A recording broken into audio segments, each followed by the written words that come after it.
میرا چیلنج، کوئی ماں کا لال آئے اور میرے ساتھ سامنے بیٹھ کے گفتگو کرے، اگر 3 منٹ اس مسئلے پہ گفتگو کر سکے کہ صدیق کو علی نے نہیں مانا تھا تو کعبے کے رب کی قسم ہے میں محمد کے منبر پہ قدم رکھنا چھوڑ دوں گا۔ اور نہیں مانتا، نہ مان، تیرے ماننے سے کیا فرق ہے؟ ہم سے کیوں لڑتا ہے؟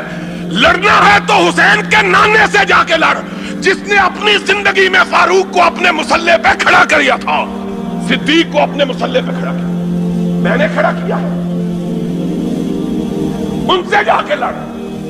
آج نہیں لڑتا تو قیامت کے دن لڑ کے دیکھ لینا، تیرا شمار محمد کے ساتھ لڑنے والوں میں ہوگا، ہمارا ساتھ محمد کی بات پہ گردن کے جھکانے والوں کے ساتھ ہوگا۔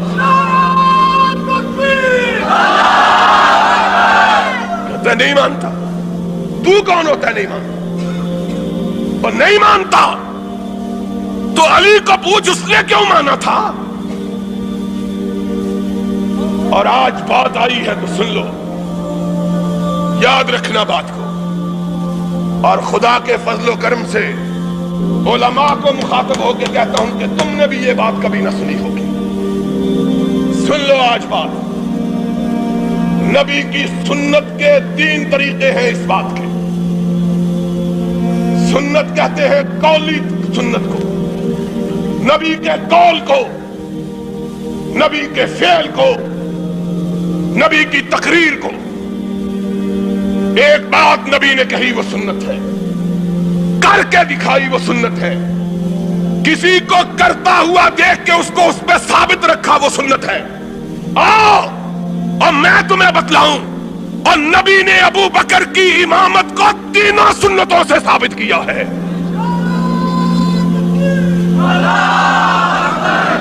قولی سے بھی ثابت کیا، فعلی سے بھی ثابت کیا، تقریر سے بھی ثابت کیا۔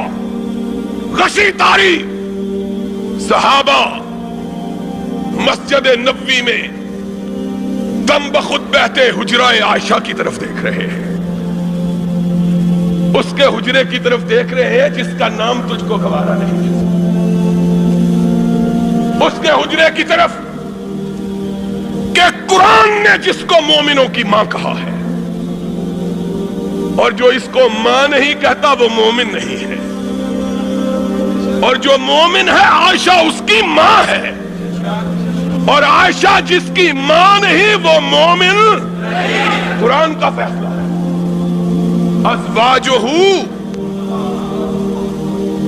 آؤ تم نہ مانو، ان کو مبارک ہو جن کو ایمان مبارک ہے، تمہارے ماننے سے کیا کرتا ہے؟ حجرہ عائشہ کی طرف نگاہ کیے ہوئے، اذان ہو چکی، نماز کا وقت آ چکا ہے،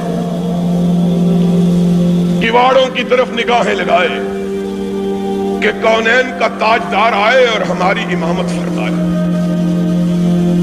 وقت بیتتا چلا جا رہا ہے، بلال با چشم نم اٹھے، آقا کے دروازے کے قریب ہو کے کہا الصلاۃ الصلاۃ، نماز۔ اندر سے کوئی آواز نہیں آتی، بلال کی آواز ٹوٹ جاتی ہے، دل شکستہ ہو جاتا ہے۔ آج اندر سے کوئی آواز نہیں آ رہی، نہ جانے میرے آقا پہ کیا بیت گئی ہے۔ صحابہ منتظر، آہیں کراہوں میں اور سسکیاں چیخوں میں تبدیل ہونے لگی۔ اللہ، آج کیا وجہ ہے کہ کونین کا تاجدار ہماری امامت کے لیے نہیں آ رہا؟ سرور کائنات بیماری کے عالم میں اپنے بستر پہ تشریف فرما، امہات المومنین گرد میں بیٹھی ہیں، آقا نے آنکھ کھولی۔ آقا، صحابہ آپ کی آمد کے منتظر، اور بلال کئی دفعہ آواز دے چکا، صدا دے چکا ہے الصلاۃ۔ نگاہ اٹھائی، فرمایا مروا ابا بکر فلیصلی بالناس، جاؤ اور فیصلہ آج اسی بات پہ کر لو۔ کب کہا؟ کس کو کہا اور کیا کہا؟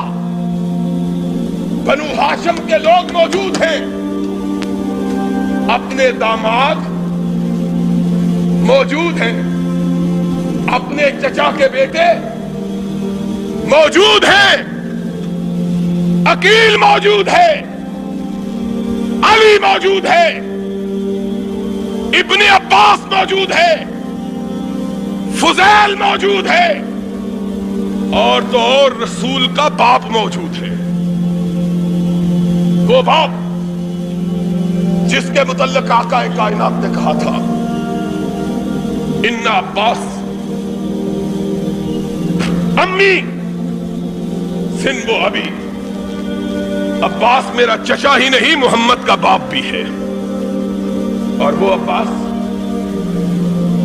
جب جنگ بدر میں قیدی تھا اور قیدیوں کے ساتھ بندھا ہوا تھا تو صحابہ کہتے ہیں ہم نے آقا کے خیمے پہ نگاہ ڈالی، دیکھا کہ آقا کے خیمے سے سسکیوں کی آواز آ رہی ہے۔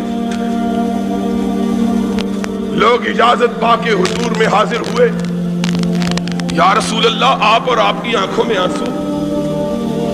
فرمایا میرا چچا عباس قیدیوں میں بندھا ہوا ہے، محمد کو چین کیسے آ سکتا ہے؟ وہ چچا عباس ایمان لا چکا، اسلام قبول کر چکا اور سرور کائنات کے دست مبارک سے خلعت فاخرہ حاصل کر چکا۔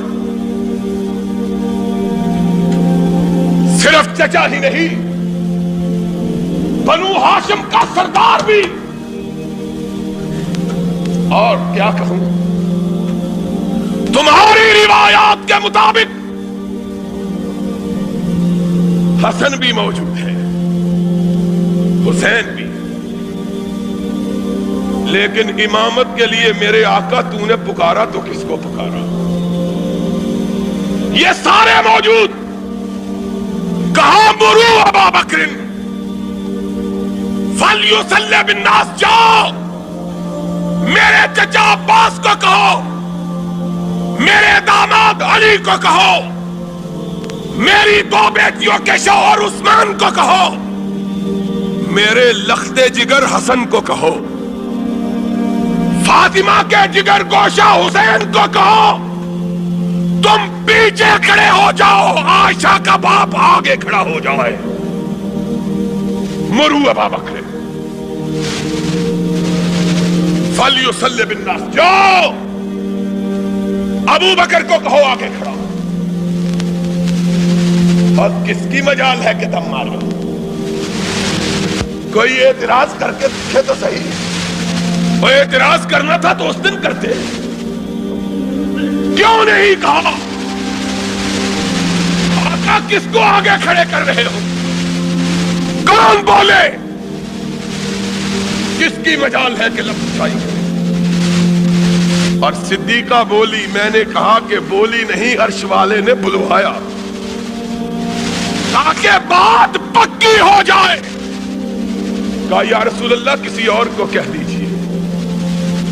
نگاہ اٹھائی، فرمایا لا ينبغي لقوم ان يكون فيهم ابو بکر ان يؤمهم غيره، ابو بکر کے ہوتے ہوئے کوئی دوسرا محمد کے مصلی پہ کھڑا ہونے کی جرات کر سکتا ہی نہیں ہے۔ مرو ابا بکر فلیصلی بالناس، جاؤ میرے صدیق کو کھڑا کرو۔ ہائے ہائے، تیسری مرتبہ پھر خدا نے کہلوایا، آقا کسی اور مسئلہ کس طرح پکا کر رہا ہے۔ کہا یا اللہ والمؤمنون الا ابا بکر، فرش والے بھی نہیں مانتے، عرش والا بھی نہیں مانتا۔ فرش والے عرش والا ماننے کو اکیلے ابو بکر کو مانے۔ جاؤ ابو بکر کو کہو میرے مصلی امامت پہ کھڑا ہو جاؤ۔ بلال نے تب دستک دی، اندر سے ارشاد ہوا جاؤ میرے صدیق کو میرے جیتے جی میرے مصلی پہ کھڑا کر دو۔ کہ آنے والے جب کوئی اعتراض کرے تو کسی اور پہ نہ کرے، محمد پہ کرے، تاکہ اپنا ناتا تو اس سے توڑ لے۔ اعتراض کرنا ہے تو اس پہ کرو۔ اور سنو، قولی سنت یہاں ثابت ہوئی، اور صدیق کی امامت کے لیے محمد کی تینوں سنتیں اکٹھی ہو گئی۔ کھڑے ہو گئے، ارشاد ہوا مجھ کو اٹھاؤ۔ آقا کیا بات ہے؟ فرمایا میں بنو ہاشم کو دیکھوں میرے ابو بکر کے پیچھے ہیں کہ نہیں ہیں؟ میں دیکھوں تو صحیح کہ پیچھے کون رہا ہے، کون ہے جس نے حکم سے سرتابی کی، کون جو میرے کھڑے ہوئے کو نہیں مانتا، جس کو میں نے آگے کیا ہے، کون ہے جو اس کو پیچھے کرتا؟ دیکھوں تو صحیح۔ آقا کائنات اٹھائے گئے، حجرہ عائشہ سے قدم باہر رکھا، صفوں پہ نگاہ ڈالی، آسمان کی طرف رخ کیا، چہرہ گلنار ہو گیا۔ اللہ تیرا شکر، اپنے جیتے جیتے اپنی امت کو ایک امین کے سپرد کر کے جا رہا۔ باہر نکلے اور کونین کا تاجدار سچا نبی تھا۔ باہر نکلا، صحن مسجد خوشبو سے مہک اٹھا کہ محمد کریم آئے اور خوشبو نہ پھیلے۔ صحابہ نے خوشبو سونگھی، حدیث کے الفاظ کھنکارنا شروع کیا تاکہ ابو بکر کو پتا چل جائے کہ امام اعظم آ گئے ہیں، تاکہ صدیق کو پتا چل جائے کہ امام اعظم آ گئے، پیچھے ہٹ جائے۔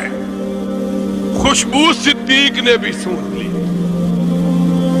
اور پیچھے ہٹنے لگے۔ کائنات کے امام نے کندھے پہ ہاتھ رکھ دیا، فرمایا جس کو محمد نے آگے کیا ہے وہ پیچھے نہیں ہٹ سکتا، جس کو محمد نے آگے کیا وہ پیچھے ہٹ سکتا۔ فعلی سنت سے بھی صدیق کی امامت کو ثابت کیا، اور پھر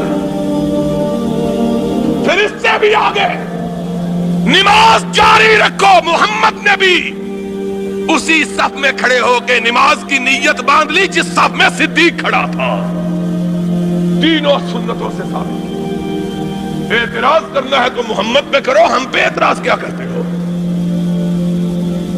ان پہ کرو جس نے آگے کیا ہے، یا ان تین اماموں پہ کرو جس نے آگے اس کو کھڑا کیا جانا مان لیا ہے۔ تین اماموں نے مانا، علی پیچھے کھڑے، حسین، اور بولو حسین، حسن، اور تمہارا عقیدہ یہ ہے کہ ان کی پشتوں میں باقی 9 بھی زندہ تھے۔ اگر باقی 9 بھی زندہ تھے تو 12 کے 12 جس کے پیچھے کھڑے ہیں، تمہیں اس کے پیچھے کھڑے ہوتے ہوئے کیا تکلیف ہوتی ہے؟ جس کے پیچھے 12 معصوم کھڑے، تمہیں اس کے پیچھے کھڑے ہونے میں کیا ہے؟ بات کیا کرتے